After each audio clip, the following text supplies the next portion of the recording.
I'm gonna grab it. Ooh! Yeah! What's up, guys? Welcome to Snakes and Trails Season 3.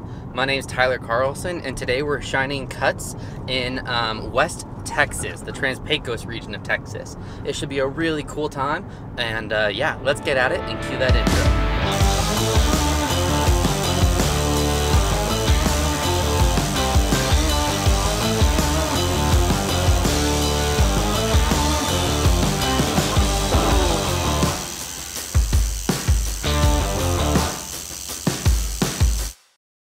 Alright guys, future Tyler here. I'm living in my tiny home and it's great.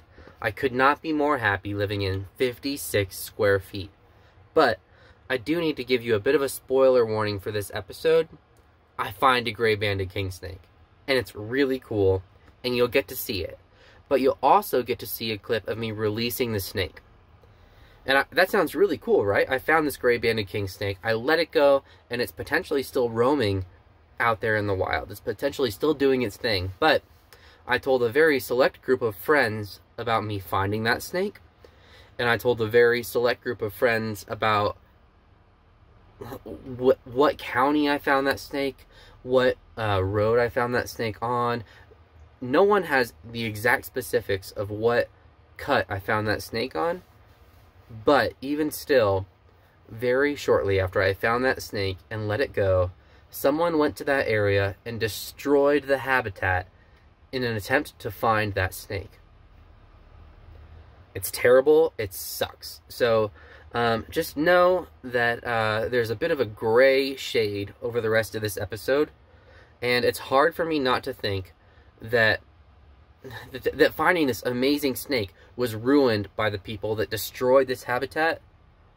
But still, this is Snakes and Trails, and I'm trying to vlog to you my experience living in West Texas in a tent looking for snakes.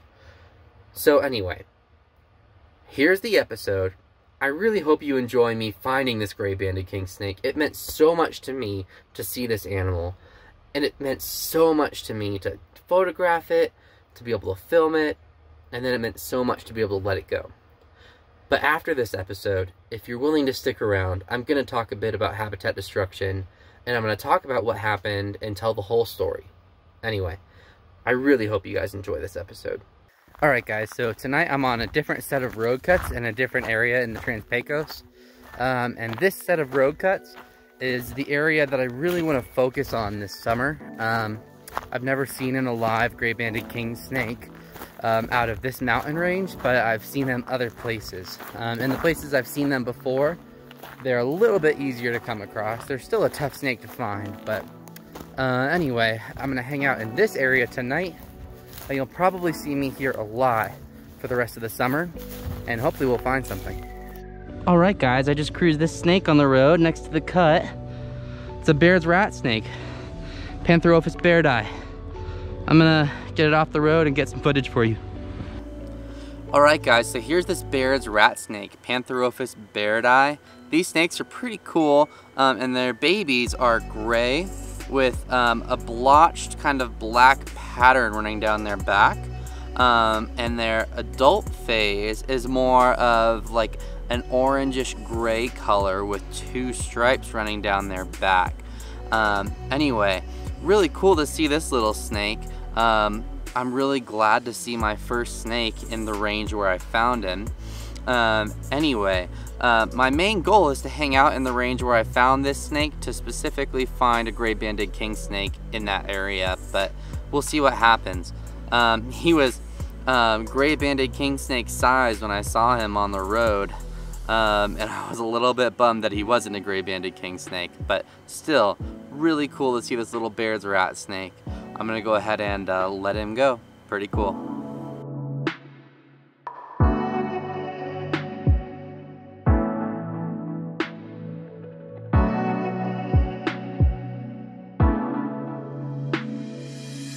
Alright guys, so it was cool to see that Baird's rat snake, but that spot cooled off pretty quick. So I am jumping down to a place where it's going to be a lot warmer, and it should be pretty warm for the rest of the night. I should be able to actually cruise even all night if I wanted to, but I'm going to cruise through a good portion of the night, and then I'm going to go ahead and probably go back to camp and get some rest. I'm enjoying taking a little break from road cut hunting just by hanging out down here in this area because, man, it's just exhausting shining road cuts for such long periods of time without seeing snakes, especially when people are seeing what you're looking for all around you. So might not be like the wisest tactic to like look for gray banded kingsnakes, but honestly, I'm gonna be out here for 2 months, and I think if I want to keep up my sanity and not burn out with filming or looking for snakes, I just gotta have some fun. So anyway, I'm gonna get at it and cruise and just see what I can find. Should be cool. All right, guys, here's our next snake. I actually ended up moving to a different spot because that spot cooled off pretty quick, but this is a Transpecos rat snake, Bogertophis subocularis. Same thing as we've been seeing, but pretty cool still. I'm gonna go ahead and grab him and get some footage and we'll get going. Hey, friend. These snakes are always so mellow. They never ever like seem to bite. They just want to kind of, I don't know, they're just chill. They're really mellow snakes. This is a, let's see. This is a male, this is a boy.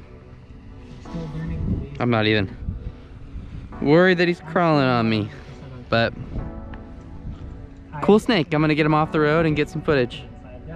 All right, guys, so here's another look at this awesome Transpecos rat snake, Bogertophis subocularis. I really love finding these snakes, but you guys have seen them quite a bit recently on this channel. So sorry if it's getting a little bit repetitive. These guys just seem to be what's on the move currently. Anyway, really excited to see this one. It's from a locality that I've herped for Transpecos rat snakes a lot in my life. And it's also the locality where I found my first Transpecos rat snake that was a blonde morph. And that was super cool. Anyway, I love these animals so much. I'm gonna go ahead and get a little bit of footage of him for you guys, but not too much since we've seen him before. Then I'll let him go. Pretty cool though.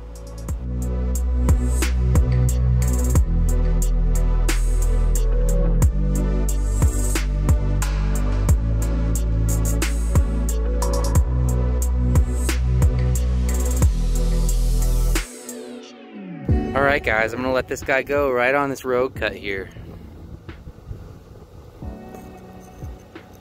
Go ahead, dude. Cool. All right, guys, so I just got to the place I'm gonna be doing some road cut shining for the night. This is the place where I was shining the cuts, and walking between this section and that section, I shined on the road here, and there was a dead gray banded kingsnake. Anyway, it's gonna be really fun to do some shining. The conditions out here are perfect. It's humid. There was just a ton of moisture and rain. There were actually puddles at the bottom of this road cut.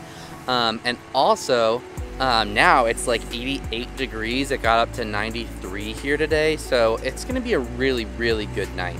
I'm really excited. I have not the super high hopes because they're really hard to find here, but I don't know, we'll see, anything could happen. Guys, we got a snake. Check it out. This is a Lepidus. I've been wanting to see one of these. This is a relative of the banded rock rattlesnakes, but this is a mottled rock rattlesnake. We found a lot of bandeds this year in New Mexico, but this is my first from Texas that is a mottled rock this year. Really exciting, guys. All right, guys, check this out. This is a mottled rock rattlesnake, Crotalus lepidus. They're similar to the banded rock rattlesnakes we have in New Mexico, but they have a more faded pattern without the clear banding that Crotalus lepidus clobberi, the banded rock rattlesnake, has. So the mottled rock rattlesnake, this one, is a really cool species that exists out on these road cuts. They're probably the coolest rattlesnakes that are out here in the Transpecos region of Texas. Definitely one of my favorite snakes to see. I'm gonna get some great photos and video of him and let him go. So cool.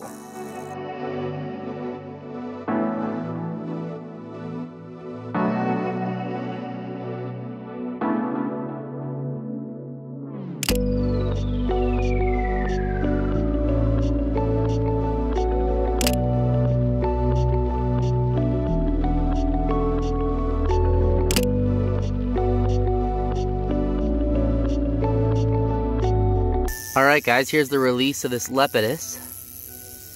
Get out of here, friend.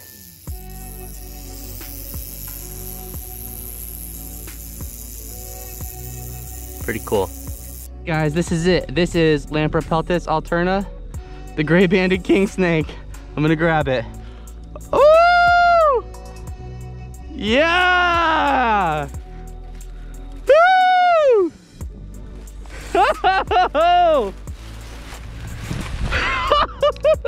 Dude!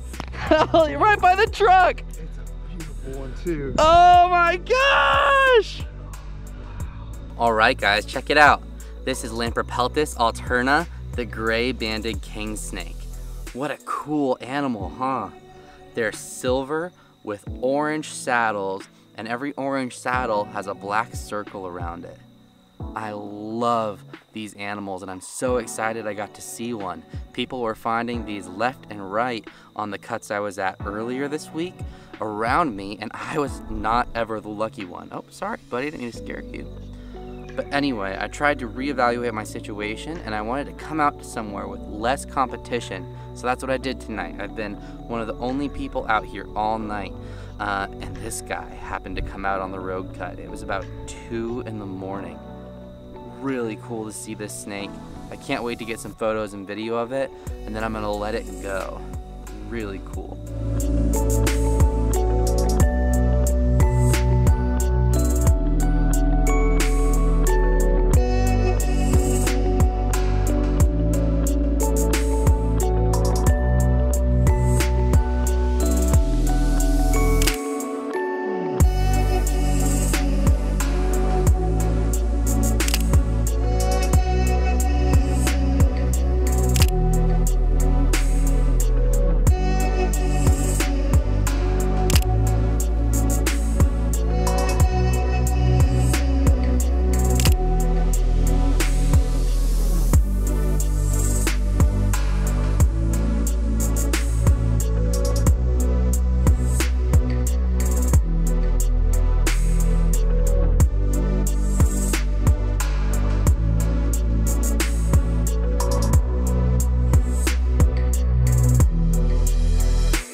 Alright guys, here's this beautiful Grey Banded Kingsnake, Lampropeltus Alterna.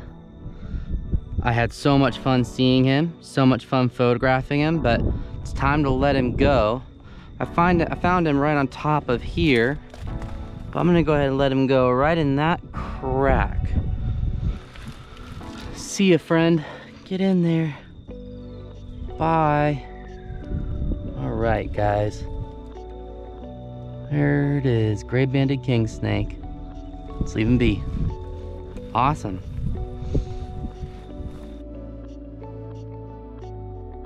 Awesome guys, thank you so much for watching this episode of Snakes and Trails. Unfortunately, now comes the business time where I have to talk to you about the sad, unfortunate details of this story of me finding such an amazing snake. So what happened was I found that Grey Banded Kingsnake. I told a very select group of friends that I found it, and where I found it. I didn't tell them specifically where, I told them what road I found it on. And then after that, very soon after that, as a matter of fact, the habitat was destroyed. So someone that heard that I found a snake in that area and then let it go, probably told someone else, and the word probably spread. And then someone went and destroyed all of the roadside habitat in an effort to find that snake. Now, we could argue all day about whether or not destroying a road cut or ripping big boulders off of a road cut is habitat destruction. I personally believe that the habitat we can access as herpers in Texas is the road cut, and that is not the only place where Grey Banded Kingsnakes exist. I believe that destroying the habitat on the road cut does not impact Grey Banded Kingsnake populations. I don't have data to support this. I have not researched it at all. So don't think that I have the answers. But I personally don't believe that that's true. I don't believe that Grey Banded Kingsnakes only exist on the road cut. However, I do believe that the road cuts are the only places herpers can hunt in West Texas. And not only is that true, but destroying road cuts and destroying habitat in road cuts, I believe that that diminishes the likelihood that Grey Banded Kingsnakes will occur there. So what is the moral of the story? I do think that whoever destroyed this habitat impacted whoever likes to herp that area's future chance of finding a Grey Banded Kingsnake. And that sucks. I know people that have hunted that road for years, and their family for generations has done so. And now their chances of finding snakes there is less than it used to be. They can't take their kids there and say, look at this amazing snake I used to find, or that I found my whole life. Isn't it amazing? And that's a shame. That's a major shame, because it decreases the chance of us being able to share looking for beautiful snakes with our families and with people around the world.